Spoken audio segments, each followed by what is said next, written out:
Reverend Dr. Ben Herbster is a significant one of the legacy leaders in the United Church of Christ denomination, to which we are very closely allied and from which we were founded. Dr. Herbster was a local church pastor, native of Ohio, graduate of Heidelberg College, and went on to serve a church in the Cincinnati area for more than 30 years, at which point in his ministry he became involved with United Church Homes.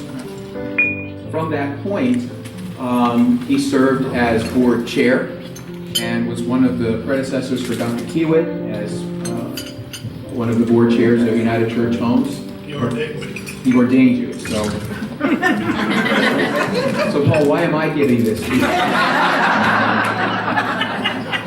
Okay. So Paul will tell you everything I got wrong here. But what we know about Dr. Herbster was his love for the church, his love for the people in the pew, and that love got translated into his support for growing the benevolent institutions of the church, which is so much a part of our heritage. From very humble beginnings in Toledo in 1916 to the founding of our first community at Upper Sandusky, now called Fairhaven, to a gradual development of communities and campuses throughout the state of Ohio, and then a very successful expansion into the area of affordable housing, sponsored in cooperation with the federal government through HUD. United Church Homes now encompasses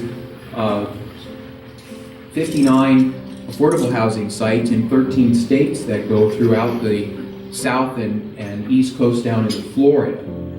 And with our communities here in Ohio, altogether, we are serving about 3,500 people every year.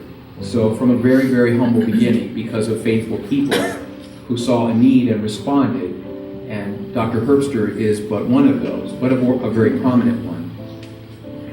And as his leadership was recognized, he was also led to become the first president of the newly formed United Church of Christ back in 1961.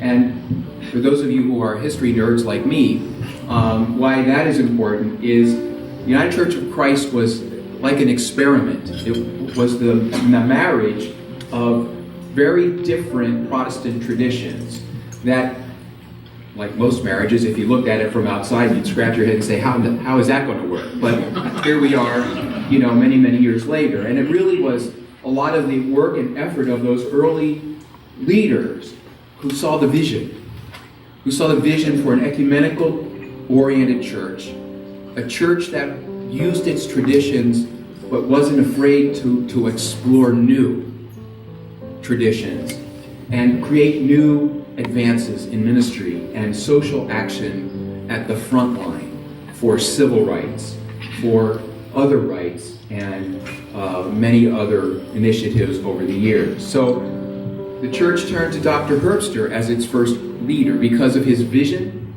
because of his compassion, because of his quiet witness in the way he led his life and the way he committed himself to institutions such as United Church Homes.